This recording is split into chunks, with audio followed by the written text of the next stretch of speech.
கர்த்தருடைய பரிசுத்த நாமத்துக்கு மேம்பட்டதாக வெளிச்சத்தின் பாதைக்கு உங்கள் அன்பு அழைக்கும் நாளில் கூட 1955ஆம் ஆண்டு தொடங்கப்பட்ட ஜூஸ் கம்பெனி ஒராஞ்சினா இன்டர்நேஷ்னல் கம்பெனி. அது நான் வேலை செய்கிற அருகாமையில் இருக்கிற ஒரு கம்பெனி. 100 பேருக்கு மேலே வேலை செய்கிறாங்க. அப்போ அந்த கம்பெனியை சேர்ந்த முதலாளி அந்த கம்பெனியை, அந்த ஜூஸ் கம்பெனியை மூட போகிறேன். ஏன்னு சொன்னால் பாரிஸ் மாநகரத்துக்கு அருகாமையில் இருக்கின்றபடியால் அதிக டேக்ஸ் கட்ட வேண்டியதாகுது. நான் கிராமம் சைடு இந்த கம்பெனியை கொண்டு போக போகிறேன், அதனால் நான் மூட போகிறேன். கிட்டத்தட்ட 100 பேருக்கு மேலே அந்த ஒராஞ்சினா ஜூஸ் கம்பெனி உள்ள வேலை செய்கிறார்கள். இப்போ இந்த கம்பெனியை மூடினா 100 பேருக்கும் வேலை இழந்து விடுவார்கள். அவர்களுடைய குடும்ப நிலை எப்படியாக பாதிக்கப்படும்? இதை அறிந்து அங்கு வேலை செய்கின்ற அந்த 100 பேர் வேலை செய்கிறாங்க பார்த்தீங்களா, அங்கே 3 தொழிற்சங்கங்கள் அந்த கம்பெனி உள்ளே இருக்கிறது. அப்போ அந்த ஒரு தொழிற்சங்கத்தில் நாங்கள் எல்லாம் மெம்பராக இருக்கின்றபடியால் அப்போ அந்த கம்பெனிக்கிறவங்க எங்கள்கிட்ட கேட்குறாங்க, எங்களை நீங்கள் கொஞ்சம் தாங்குங்க அப்படின்னு சொல்லிட்டு. அப்போ அந்த ஊரில் இருக்கிற மேயரு, அந்த ஊரில் இருக்கிற எம்பிங்க, இவங்கெல்லாம் சேர்ந்து, தொழிற்சங்கங்கள்லாம் சேர்ந்து ஒரு ஆர்ப்பாட்டம், ஒரு ஊர்வலமாக அமைதியான முறையில் ஒரு ஊர்வலம் சென்று பலகைகள்லாம், அதாவது கம்பெனியை தயவுசெய்து மூடாதீங்க, இவ்வளோ லாபம் இருக்குது அப்படின்னு சொல்லிட்டு தொழிற்சங்கத்து மூலமாக டேட்டாங்களை எடுத்து எத்தனோ மில்லியார் யூரோங்க லாபம் வந்திருக்கிறது. ஆண்டு கடந்து லாபம் வந்திருக்கிறது. ஆனால் கம்பெனி ஏன் மூடணும்? லாபம் வருகிறத, அந்த லாபத்தில் டேக்ஸை கட்டிங்கன்னு கம்பெனி நடத்தலாமா அப்படின்னு சொல்லிட்டு மேயருங்களும் எம்பிங்களும் பொதுமக்களும் தொழிலாளர்களும் ஒரு ஆர்ப்பாட்டத்தை அங்கு நடத்தினார்கள். அந்த ஆர்ப்பாட்டத்தில் என்னுடைய தொழிற்சங்கமும் சேர்ந்து அவர்களை தாங்கினோம். எதற்கு பதிலாக இந்த கதை எங்களுக்கு அப்படின்னு நீங்கள் கேட்கலாம். பிரியமானவர்களே, இன்றைய உலகத்தில் எந்த தேசங்களை நாம் எடுத்தாலும், ஃப்ரான்ஸில் சிலர் யூடியூப் நடத்துகிறாங்க. அதை நான் ஒரு நாளைக்கு பேசுகிறேன். அதாவது வேலை தேடி வந்து கணவன் மனைவியாகிறாங்கன்னு நினைக்கிறேன், பிள்ளை கிடையாது. அவங்க யூடியூப் நடத்தி சில கிளிப்ஸுங்களை அப்படி காட்டுறாங்கன்னு வச்சுங்களேன். பிரம்மாண்டமான சில கிளிப்ஸுங்களை காட்டுறாங்க. ஆனால் உண்மையான ஃப்ரான்ஸ் அது இல்லை. சில இடங்களில் அப்படி கிளிப்பை காட்டினோடனே அதை பார்க்குறவங்க இதுதான் உண்மையான ஃப்ரான்ஸ் அப்படி என்று நம்பி விடுகிறார்கள். யூடியூபர்ஸும், அதை தமிழ் யூடியூபர்ஸ் தான் அவங்க, கணவன் மனைவி 2 பேர். அப்போ அவங்க வாழ்க்கையில் நடந்த சில சம்பவங்களை போடும்பொழுது இதுதான் ஃப்ரான்ஸுன்னு நினச்சிடக்கூடாது. நம்ம ஃப்ரான்ஸினுடைய இன்னொரு பக்கம் பரிதாபமாக இருக்கிறது. இப்போ சமீபத்தில் நீங்கள் பார்த்தீங்கன்னு சொன்னால் மைனஸில் போயிடுச்சு, பயங்கரமாக குளிருது. தெருக்களில் வீடு இல்லாமல் பாரிஸ் மாநகரத்தில் கேபிட்டலில் சொல்கிறேன் நான், பலர் டென்ட்டு போட்டு குளிரில் நடுங்கிறாங்க. அதனால் மேயருங்க மற்றவர்கள்லாம் சேர்ந்து இவர்கள் இந்த குளிரில் நடுங்கி செத்து போயிட போகிறாங்கன்னு சொல்லிட்டு, அதாவது பெரிய பெரிய கட்டிடங்கள் ஷத்தோ மாதிரி, அதாவது கோட்டை மாதிரிங்கிற கட்டிடங்களை திறந்து விட்டு 100, 200, 300 பேர் அந்த ஹாலில் படுக்க வைக்கிறாங்க. ஏன்னா குளிர்லேருந்து அவர்களை பாதுகாப்பதற்கு. அப்போ பிரான்ஸினுடைய இன்னொரு பக்கம் வேலையில்லாத திண்டாட்டம். அதாவது உலகத்தில் பல துறைகளில் ஒரு போர்டு மாட்டியிருப்பாங்க. என்ன போர்டுன்னு சொன்னால், அதாவது வேலை இங்கு காலி இடம் இல்லை. அதாவது வேலை இந்த இடத்துல இல்லை, காலி இடம் இந்த இடத்துல வேலை இல்லை. அதாவது பல நாடுகளில் நீங்கள் பார்த்தீங்கன்னு சொன்னால் பிரியமானவர்களே, பஞ்சம் அதிகமாகி கொண்டிருக்கிறது, வறுமை அதிகமாகி கொண்டிருக்கிறது, அடிமைத்தனம். அதை நான் ஒரு நாளைக்கு பேசுகிறேன். ஃப்ரான்ஸில் தமிழ் கடைகளில், அதாவது ஸ்ரீலங்கன் இந்தியன் தமிழ் கடைகளில் ஒரு காலத்தில் இவர்கள் இந்த தேசத்திற்கு வந்து பிழைப்புக்காக வந்தாங்க. ஆனால் இன்று அவர்கள் முதலாளி ஆன உடனே பல தமிழர்களை அடிமைப்படுத்துகிறார்கள். சரியான முறையில் சம்பளம் இல்லை, சரியான முறையில் அவர்களுக்கு வேண்டிய அடிப்படை வசதி, அதாவது இந்த நாட்டு சட்டத்தினுடைய அடிப்படை வசதிகளை கொடுக்காதபடி அரசாங்கத்தையும் ஏமாற்றி, தமிழ் மக்கள் வேலை செய்கிறாங்க பாருங்கள், உழைக்கிறாங்க பாருங்கள், அவர்களையும் ஏமாற்றி சுரண்டுகிற ஒரு முதலாளி தத்துவம் தமிழர்கள் மத்தியில் இன்று பெருகி கொண்டு வருகிறது.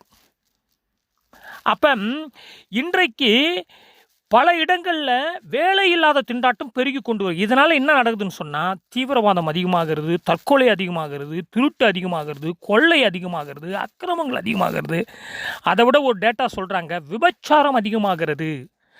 ஆண்கள் விபச்சாரத்தில் பயன்படுகிறார்கள், பெண்கள் விபச்சாரத்தில் பயன்படுகிறார்கள், பெண்ணும் விபச்சாரத்தில் பயன்படுகிறார்கள், ஆணும் விபச்சாரத்தில் பயன்படுகிறார்கள். வேலையில்லா திண்டாட்டத்தினால உலகம் முழுவதும் பல கொடுமையான காரியங்கள் நடந்து கொண்டிருக்கிறது. அப்போ இன்றைய உலகம் எதிர்கொண்டு வருகின்ற ஒரு பெரிய சவாலான காரியம் வேலையில்லா திண்டாட்டம். அது மாத்திரமல்ல, பல விதமான நோய்கள் பெருகி கொண்டு இருக்கிறது.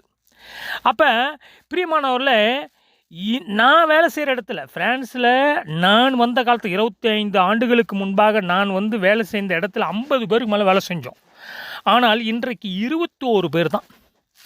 அந்த 21 பேர் ஃப்ரான்ஸ் கம்பெனியிலேருந்து, அதாவது அந்த ஃப்ரான்ஸ் கடை நிறுவனத்திலிருந்து ஃப்ரான்ஸ் முழுவதும் கிட்டத்தட்ட 750 பிரான்ச் இருக்குது. அப்படியே ஜெர்மன் கம்பெனிக்கு, ஜெர்மனுடைய ஷாப்பிங் கம்பெனிக்கு அதை விற்றுட்டாங்க.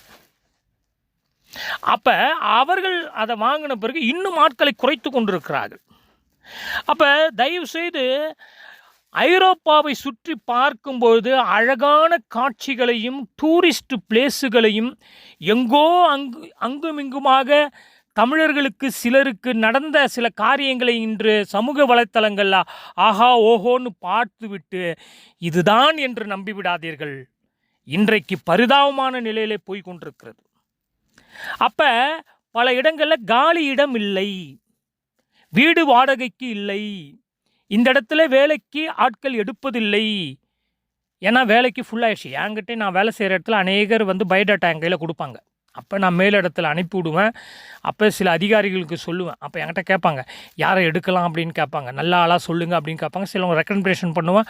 ஆனால் சிலவங்க வேலையை விட்டு போயிடுவாங்க. ஏன்னா முடியாது. இன்றைய சூழ்நிலையில் பிரியமானவரில் இந்த காரியத்தை அப்படியே வேதாகமத்தோடு நான் ஒப்பிட்டு பார்க்க யோசித்தேன். ஆனால் சமூகத்தில் காலி இடமில்லை, இந்த நிறுவனத்தில் வேலைக்கு ஆட்கள் எடுப்பதில்லை அப்படி என்று பல போர்டுகளை பார்க்குறோம். ஆனால் தேவனுடைய வேலைக்கு, தேவனுடைய பணிக்கு, தேவனுடைய ராஜ்யத்திற்கு இந்த போர்டுக்கே வேலை இல்லை. காலி இடம் இங்கு இல்லை அப்படி என்ற போர்டுக்கு அந்த போர்டுக்கே வேலை இல்லைன்னு வச்சுங்களேன். ஏன்னு சொன்னால் அறுப்பு மிகுதி, வேலையாட்களும் கொஞ்சம் வேண்டிக்குங்க அப்படின்னு ஆண்டவர் சொல்கிறார். ஆண்டவராக இயேசு கிறிஸ்து. ஆண்டவருடைய திருப்பணிக்கு வேலையாட்கள் தேவை, ஊழியர்கள் தேவை. ஏன்னு சொன்னால் இந்த வேலை உலகத்தின் வேலையை விட மிக முக்கியமான ஒரு வேலை. என்னன்னு சொன்னால் ஆண்டவர் பக்கமாக ஆன்மாவை, மனிதனை, மனிதனுடைய குணத்தை திருப்ப வேண்டியது அவசியம். இயேசு கிறிஸ்து பக்கமாக திருப்ப வேண்டியது அவசியம். அப்போ அறுப்பு மிகுதி, வேலையாட்களை கொஞ்சம் அப்படின்னு சொல்லி ஆண்டவர் சொல்கிறாரு.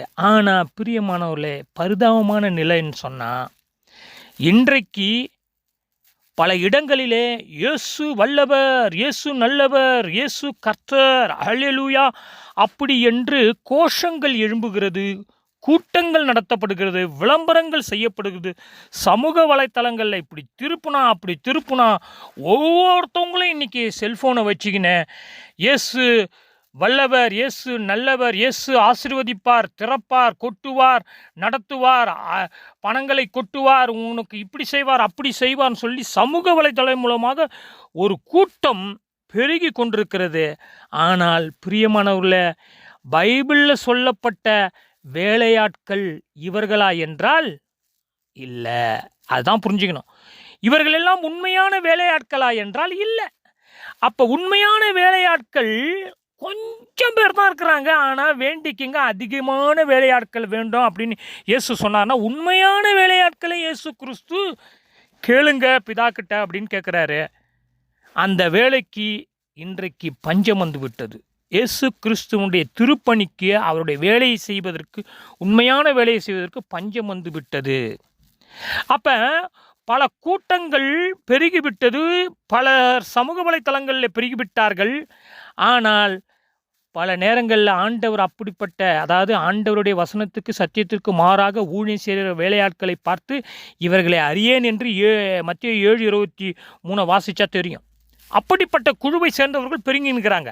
இயேசு கிறிஸ்து இவர்களை நான் ஒரு காலம் அறியவில்லை என்று சொல்லுகிற வேலையாட்கள் பெருகி கொண்டிருக்கிறார்கள். ஆனால் ஆண்டவர் சொல்லுகின்ற வேலையாட்கள் இன்றைக்கு எங்கே? இராணுவத்தை எடுத்துக்கொண்டாலும் சரி, ஐஏஎஸ் அதிகாரி ஆகணும்னா எடுத்துக்கொண்டாலும் சரி, இப்படி உலகத்தில் இருக்கிற பல வேலைகளுக்கு ஆட்கள் எடுத்துக்கொண்டாலும் சரி, தகுதியை கேட்குறாங்க. பயோடாட்டாவில் பார்த்தா பயங்கரமான தகுதிகள் பலருடைய பயோடேட்டாவில் நான் பார்க்குறேன் ஃப்ரான்ஸில். வேலை இல்லை. அவ்வளோ எக்ஸ்பீரியன்ஸுக்கிட்டு அவ்வளோ படிச்சுட்டுக்கிறாங்க, டிப்ளமுக்கிட்டு, ஆனால் வேலை இல்லை. ஆனால் பிரியமானவர்களே, தேவனுடைய திருப்பணியான வேலைக்கு தகுதி மிகவும் அவசியமான ஒன்று. 1 தீமோத்தேயு 2 தீமோத்தேயு தீத்து இப்படிப்பட்ட பவுல் எழுதின அந்த நிருபங்களை வாசித்து பார்க்கும்போது எப்படிப்பட்ட தகுதி உள்ள வேலையாட்களை பிதாக்கிட்டேருந்து வேண்டிக் கொள்ளுங்கள் என்று ஆண்டவராக இயேசு கிறிஸ்து சொல்லுகிறார் என்பதை நம்மால் உணர முடியும். சரி, நான் சீக்கிரமாக முடிக்கிறேன், 10 நிமிஷம் தாண்டி போயிடுச்சு. ஆனால் ஒருத்தர் சொல்கிறாரு, பாஸ்டருடைய பிள்ளை பாஸ்டர் ஆகக்கூடாதா அப்படின்னு சொல்லிட்டு அவர் கொடுத்த உதாரணத்தை கேட்டவுடனே அதிர்ந்து போனேன். வருகின்ற பதிவில் அதை குறித்து நம்ம பேச போகிறோம். அப்போ உண்மையான வேலையாட்களை ஆண்டவராக இயேசு கிறிஸ்து தேடுகிறார். உண்மையான வேலையாட்கள் எழும்ப வேண்டும்.